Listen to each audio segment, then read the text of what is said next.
Hello, I'm Dapper Dan Gavosden, and I own every issue of Amazing Spider-Man, including the annuals, which, Mark, we all know count. And I'm Mischievous Marchinacchio, and I own every issue of Amazing Spider-Man, but the annuals don't count. I also don't own the Amazing Spider-Man Index issues, John. I just called you John. I'm calling you my son now. I also don't own those issues, Dan. So what's up with that? Do those count? Do the indexes I count? don't think so, but I have issue 4. That's because you don't own them. There we go. I found you. Yes, I own Anyway. issue 4 of that for that. Inscriptions on the back of the trading cards. Oh, see, now I don't know. I really don't know. But yes, we can never really tell what counts and what doesn't. But that doesn't matter because what we're talking about today does actually count. And that is, we're going to be discussing Amazing Spider-Man Volume 5, number 43. That's Legacy number 844, which is written by Nick Spencer, pencils by Ryan Ottley, inks by Cliff Rathburn and Ryan Ottley, colors by Nathan Fairburn and Dee Cuniff, and letters by VC's Joe Caramagna. And this issue was first released on May 27th, 2020, deep from within the hearts of the coronavirus and political and racial unrest in the country. It's good times. We're talking about Spider-Man comics, so all things are good in the world. It's the first new Spider-Man comic in over 2 months. And we're joined by a special guest. Introduce yourself, special guest. Hi, I'm Xavier Mendoza from the YouTube channel GodzillaMendoza. Nothing too much special about me. I'm just a kid who loves Spider-Man, enough so that I've done a lot of videos on him on my own channel, both on his games and cartoons, and even a few cosplay tutorials. So if you ever wanted to know how to sew a Spider-Man costume from scratch, I've got a couple videos for you. And yeah, usually just like talking about comic book stuff, so go check that out. Great. Well, let's get to our review of the issue.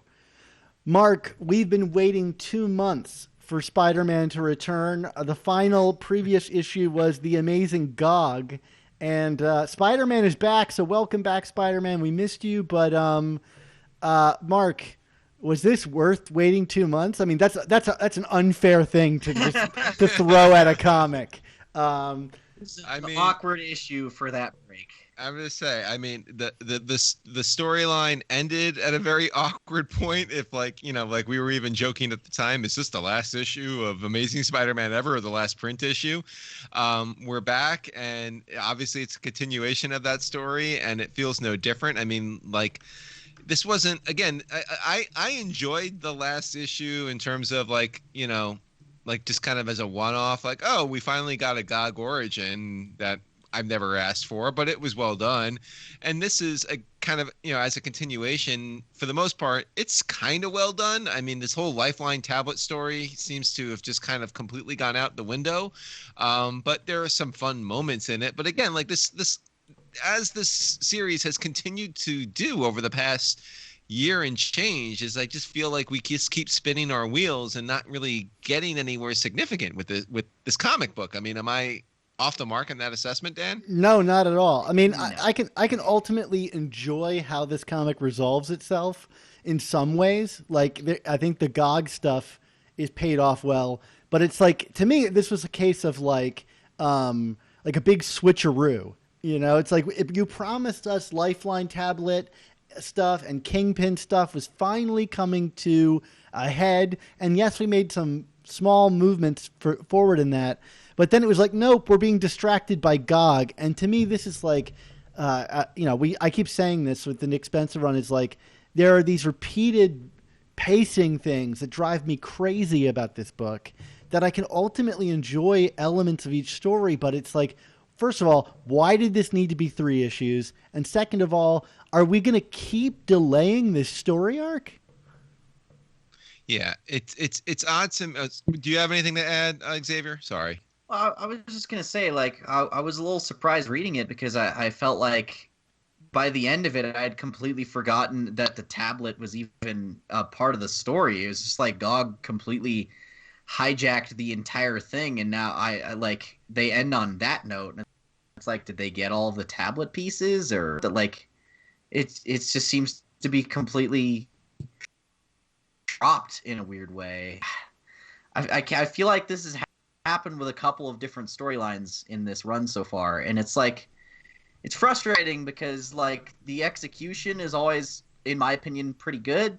Like I'm really enjoying these stories. I enjoy the way he writes these characters. Like the dialogue is great. The character interactions are very fun.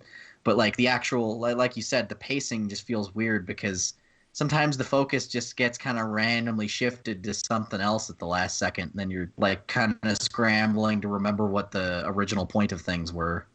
Yeah, and not only does the tablet get dropped, but like the whole interaction with Kingpin is so abrupt here. I mean, like, here's Kingpin, and he's obviously this formidable figure both in the Marvel universe and, of course, in Spider-Man's universe, and been kind of building about what is up with the Kingpin, what is he trying to accomplish here? It's related to the Lifeline tablet, and Kingpin launches this assault on Gog, and like the whole thing is like basically resolved with Kingpin in like a couple of panels. I mean, it's basically Spider-Man webbing his mouth shut and then webbing the helicopters, and I was just like, wait, that's it? Like after he webs his mouth shut, we never see what happens to him, do we? Yeah, where did he leave? Did he give up? He's the mayor of New York City, they had he's Wilson bleeping Fisk. Like what the like seriously? That's like after 50-something years of comics, all he needed was to get webbed in the mouth, and that would be it. Like it made no sense to me. It was that's why Daredevil could never beat him, is because he just never thought of that. Yeah, I guess. I mean, it was a very poor resolution for something that, I mean, and yeah, there could be, it's to be continued, so there's more to come. But like, yeah, it seemed like the shiny object or the squirrel seemed to be Gog here, and it's like, okay, well, let's get back to Gog, and what are we going to do with Gog? And like, it's not that I didn't enjoy the resolution with Gog, but like, seriously, why have we spent so much ink on Gog the last 2 issues? This is ridiculous. And yeah, I agree. This didn't really need to be 3 issues. I think you could have told this whole story in one, probably. Like maybe the backstory flashback stuff for Gog wouldn't have been as developed as it was, but like you said, like who's really asking for that? Like it's just like a completely throwaway character, like just a cliff note in like a Marvel encyclopedia. So I don't know how much that's really going to add to anything. I guess just to kind of for the emotional resolution of them deciding to inevitably adopt him. So I don't know. There was just like a weird prioritization of information. Maybe some of the stuff with Boomerang and why the tablet is important to him specifically could have been eased back on a little bit, but for sure this just didn't need to be that long. I mean, how many issues of this comic did we spend in the exact moment where they encounter Gog in the sewers? Like the whole first issue of this trilogy of issues is couched in like a simultaneous flashback while they're fighting off the Vermin and discover Gog. Then the second issue is like an even further flashback of another character's perspective. And then the third issue, we start there again and we get another flashback that summarizes it. It's just like in the Silver Age, this would have been 1 issue comfortably. Oh, yeah, that first issue too, it was Peter telling the story of Boomerang telling him the story of how they, and like it got a little bit confusing exactly whose caption box was explaining what at that point. Well, I mean, I don't.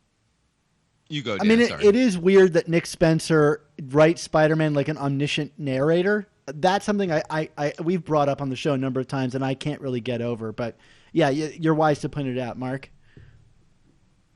Well, no, I was just going back to like the Gog infatuation again. I mean, like, I hate to provide an assumption about why are we doing this, why are we kind of going back over this, but this really does feel like an instance of a creator, in reviewing the archives of Spider-Man, kind of hitting on something that like specifically tickles his or hers, just kind of sticking with it, regardless of the fact of does this actually serve the story? This is actually serve the series. This is, you know what I mean? Like it's just doing anything beyond just kind of making Nick Spencer happy right now. I can't answer that, and I don't And want to like. that's another thing that clashes with a lot of other things that his arc is doing, because you could tell he loves the Dematis like a lot. A lot of stuff he's done is following up on J.M. Dematis' story way back in the day, but like Gog doesn't really seem to be kind of a part of that. It just kind of off that theme and not really have much of a connection to anything else going on. It's just out of nowhere. Yeah, I mean, One thing. yeah, and Vermin. I mean, again, the way he was written under JMD, Vermin was kind of this fascinating to get further in, but like we're not even really getting that context here with that. I mean, you know, I guess Gog is playing the role of Vermin here, where we're getting this like all out of nowhere deep story. But again, like Vermin was also JMD's creation in the first place for Captain America, so like it kind of made sense that he would kind of be stuck on this. I feel like Spencer is kind of cherry picking what from Spider-Man's past he wants to mine for extra content, but again, like the broader question is like wants, but it's like what is this ultimately serving? Like he's, you know, I guess it stands to be seen, but it's like, you know, why are we going back over this ground in lieu of something that could maybe be like, I mean, it seems like the overarching arc of this run has been this lead up to Kindred and the marriage and the relationship with them, point of everything that's going on here, and yet like now we're dealing with Peter getting a house pet, and I just don't get how this ties into anything. And doesn't really seem to have no. I didn't even get the idea that like that tablet or anything was really important to all of the Kingpin stuff initially. Like that again, that just felt like introduced kind of randomly in this story. Has that ever been brought up that was something Kingpin was going after run before? Yeah, he's been going like, after. He's been trying to revive Vanessa Fisk, is what we kind of have assumed. Like he and Kindred have a relationship that, you know, I think tipped into him resurrecting Vanessa Fisk, and then he's been going after this thing that Boomerang stole ever since the Free Comic Book Day issue, and this is the payoff. And I just assumed he stole some money from him, because like it just never really, it wasn't played like some kind of mystery plot as far as I can remember. It was just like, it's just Boomerang is important because he stole something. I really thought it was just as simple as cash. Like I never got the impression that it was building up to this. It's kind of out of nowhere. I mean, it's been a couple of years. Yeah, and I think the Lifeline tablet was a fine resolution to that storyline. I don't know that it needed to be stretched out this long, but it's just so bizarre that this isn't the end of it. I mean, that's also to say I don't really know what the end of this book is suggesting, because it says to be continued at the end, which is like true of every Spider-Man comic. Right, except for like, I guess Amazing Spider-Man 700 said the end, I guess. I can't really remember. But it's like, okay, is it to be continued that this story is going on, or are we moving on in the story of Amazing Spider-Man? Because the next issue looks like it's a Kindred issue, although it'll probably just end up being a Kindred tease if I'm being truly honest with myself.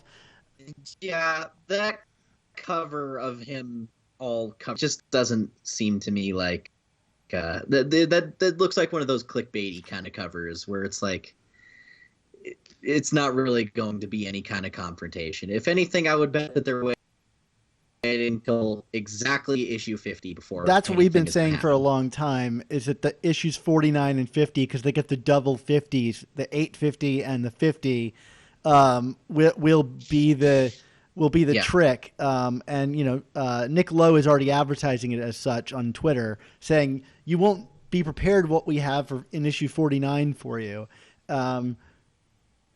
You won't be prepared, right, exactly. Because you won't have the money for it. They're going to do those two $10 issues back to back. Yeah. But for me, it's like the next issue, if you look at the solicit, it's a different artist. So it's like, to me, like Ryan Otley tends to kind of do these like 3 or 4 issue stories and then close them up. So are we just moving on? Are we never going to mention the Lifeline tablet again? Does Boomerang still have a piece of it? Like, what? That it'll probably we'll catch up with it again in a couple issues. That's something this run does a lot, is it'll bring something up like just a little bit, tease it for like one storyline, then kind of forget about it. Like, because like even Boomerang being like a central figure, like they just take from him being in the book at all. So they'll do like a storyline with him and like of sort of something like that, or that all-female supervillain team. But like there's like whole arcs of like 10 or 11 issues between there where like I don't even think he shows up. So I could imagine that like we're not going to get any kind of resolution on the tablet stuff until like we're in like issue 55 going on 60, something like that. We'll find out. I suspect it ties into Kindred in some way, because I feel like the way this is going is Spencer's like holding back on all these threads to pay off in one issue or two issues, which to me, like, cool if you do it. It's frustrating to wait 2 years to have a story, any story of your run, really conclude conclusively. I mean, I guess that's comics, like things just keep going, but I think in Spider-Man, this is a really dramatic change for the way that these stories have been written. So speaking of like teases, we get this 2-page backup with the Sin Eater's boots and a giant vault door. And it's a tease, I guess, for the Sins Rising arc we're getting in the next few issues. But like, are we supposed to recognize this door? Like, this issue had 19 pages of art and then these 2 extra pages. So it's like shorter than a normal issue. And 2 pages is just a door banging. Like, what am I supposed to take away from this? I didn't recognize this door. Do you guys have any idea what this is? I mean, like you said, it looks like a vault, so that made me think like prison in Colorado, the vault. But like, I don't think that really plays in anything related to Sin Eater. So nothing about it like specifically struck me as being something that should be recognizable. It just kind of looked like generic sci-fi Marvel locale. Yeah, I mean, I looked at it a couple times, Dan, because like when you actually originally texted me about this a few days ago, Dan, and you were like, I had read this issue on my phone because I'm still waiting for, so I tend to miss details when I do that. So like I like went over it a bunch of times after you called that out to me, and I was still like, nope, don't know what that is at all. So I guess we'll find out. I figured it was like maybe it's just not even a reference. Yeah, I figured maybe it was like silk or something. So I went back to Amazing Spider-Man Volume 3, number 4, and no, her door looks nothing like that to her vault. So yeah, I don't know. I mean, the Lizard was like talking about locking himself in a vault, but I think ultimately Spider-Man convinced him to not do that. So I don't know, and honestly, if it's meant to be a tease, it's less of a tease more than a frustration. It could probably be something super obscure. Nick Spencer particularly liked at some point, like 20 years ago, and is like, I'm gonna do a follow-up to that. And when it gets revealed, maybe all of us will be like, oh, it's that thing. But like, just trying to think of it off the top of our head, it's like nothing really comes to mind, because so far, yeah, I get a sense that he just really loves trying to he either tries to follow up on something that he really liked, even if it be really random, like Gog, or just bringing in Boomerang because he had some superior foes, or just doing what I think control for arcs that kind of didn't go anywhere, weren't satisfying, or like just weren't handled well previously. The kind of anticlimactic revival of Kraven, and then kind of reaffirming that death and redoing it again, so that Kraven's, things like that. Yeah. So I would venture to guess it's something in that realm. Is either fixing something he didn't like or adding to something he I did. feel like if you're stumping us, you're kind of like failing at teasing in some way. Like if we don't get it, no one's going to get it. Like I feel fairly confident in that suggestion. What'd you guys think of the art in this issue? Otley back again. I think always a stunner. But this one, I even though the page count was low, I was pretty thrilled with the way it looked.